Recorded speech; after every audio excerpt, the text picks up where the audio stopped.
Welcome to Playbook for Performance, the official podcast of Shauna Corden, the Joan of Arc for corporate healing and performance. Join the quest to make work fun again by preparing leadership for engaging workplaces. And now, your host. Okay, folks, welcome back to the podcast. This is our last in the series on business planning. I hope you found it super helpful. Just as a recap, we really started with what are the values for you, your company, your team. That's how you're going to make decisions. Who is it that you're really serving? And then what is the vision? What do you want it to look like? Who are you serving? How are you serving them? All of those things put together. And then translating that vision into what we call a work breakdown structure. And that's just basically putting the work into individual silos, and then within each silo, you're breaking it down into bite-sized chunks that are 8 hours-ish in duration. And then once you've got that done, you're going to break those into individual tasks that you can basically write on a Post-it note, and then sequencing those tasks along the continuum of a year, and then just focusing on 90 days at a time. And today we're really going to be talking about focusing on tracking those 90-day increments. Because if you don't track it, it's just going to go in a drawer, people are going to ignore it, and then a year from now or whatever it is, you're going to go, well, how come we didn't get what we wanted done? How come we're still in the same place we were? Well, it's because you didn't track it. So let's get into that. Really this is about accountability. And true accountability is when you allow for people to determine the how, but you make sure that they understand what's expected of them and that they can deliver on that they have the capability to do so. And I had a brilliant hairdresser years ago who said that resentment is unspoken expectations that are never communicated and therefore never met. And that is the antithesis of what we want in our company culture. We want people to know what's expected. That's why we're connecting the dots from what they do each day to the vision. And we want to know what we expect from those behaviors. What is the result that we're going to get? So does the result match the intention? Brene Brown talks about a concept called paint the shed. So if the task is paint the shed, she's like, okay, paint the shed. Tell me what it looks like when it's done. What color is it? Do we do the shutters? Are we doing the shingles? Are we doing the door? Do we do the foundation? Yes or no, what color, what's the hex code, by when, so that everybody's on the same page in terms of the expectation. And then we also want to make sure that for any accountability reasons, are there dependencies? Are people depending on you in order to get their work done? Are you dependent on other people in order to get your work done?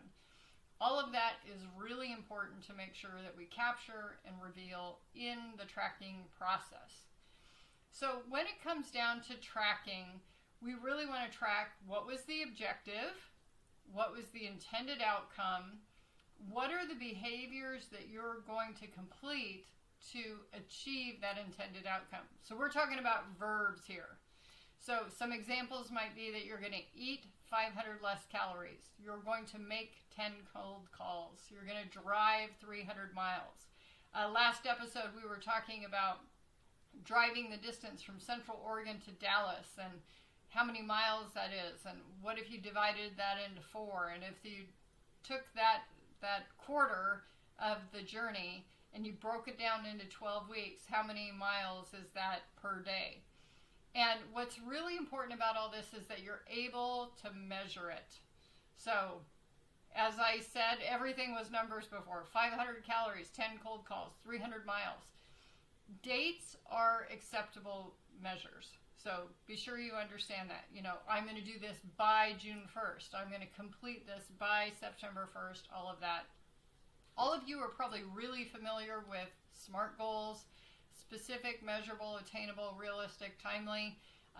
Couple of those words sometimes people use different words for. We've got a whole podcast on that.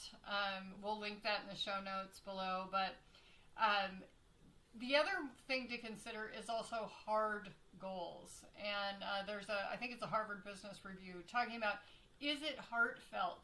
Is this important to you? Is it difficult to achieve? Sometimes those things can be more compelling than just the specific, measurable, attainable, realistic, timely. So be sure that you understand that piece too. But if you're the gatekeeper of all of this process, if you're the one that's managing the business planning process, you need to make sure for each assignment that everybody has a measure, because otherwise, we're just treading water. So the team, again, part of the accountability piece is that the team needs confidence. They need to know, I'm not wasting my time. My behavior will drive us to the goal, the aspiration. If you've ever read that book, The Boys in the Boat, one of the things that they're talking about is every action that they analyze, will it make it go faster? If we do this, and if it didn't make the boat go faster, then they just were like, this is irrelevant. So that's one of the things we want to think about, is that the behaviors that people are putting forth, the effort that they're putting forth, actually drives us to the goal. As we continue, do the measures suggest we need more behaviors? So what we planned was insufficient, or didn't get us quite there, or more frequent. So for example, if you're tracking eating less, 500 calories less a day, but the scale's not moving, does it need to be more than that? Or do you need to be more habitual about tracking? Or do you need a different technique to make sure that you're getting the progress you needed? Now, all the time, unless you are like a seer, your actions will be incomplete because you haven't anticipated everything that could happen. And that's okay. That's just needs course correction. We call that a corrective action plan. And it's, what is the root cause for the failure and what corrects it? So if we find that we still haven't lost weight, or we haven't made 10 calls, what's behind that, and how do we need to modify the behavior to get a better result? It's not a point of shame. It's just like, it's a hypothesis. I tested it. It didn't work. That's okay. But catch it early. Okay. So when you're reviewing the tasks themselves, I suggest a weekly meeting, 1-minute review per meeting. If Joe has 10 cold calls, he says, I did 12 cold calls last week, and 9 of them were voicemail, but 1 of them was a sale. Okay. That's that quick. We want it to go da, da, da, da, da. We want to see everybody's taking action. Nobody's letting things slip. As the results become more evident, like if we had a hypothesis that we would have a 3% conversion rate and it's only 1%, do we need to up the number of cold calls? So we want to look at that. In general, this Monday meeting should take an hour, maybe even less. You might want to be able to do it by Slack. I'm not sure. I think it's a good idea to have the face-to-face accountability. And then when it comes to the quarterly meeting, where you're actually fully blown going through all the results, I would say that could take a half day to a full day, depending on how much you've got on your plate. And then the key question on that is, do we need to amend the future 90-day plans? Do we need some post-it notes to move from this quarter to next quarter? Do we need additional post-it notes that we didn't have on the plan? That's really what we're talking about in terms of the results there. And, of course, don't forget to celebrate. We got a podcast on that, too, so we'll put that in the show notes. If this has been helpful to you, this whole business planning series, know that we can facilitate this. It really helps to have someone who doesn't have skin in the game, but can observe the dynamics of the team and really make it happen. So by all means, I would have a facilitator help you get started with this process. get the values down, get the vision down, really talk about who you're going to serve, all of that, and get it out there so that your team really feels accountable to the process.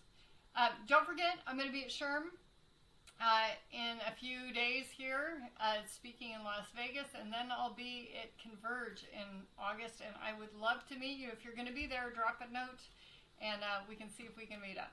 Until then, take good care.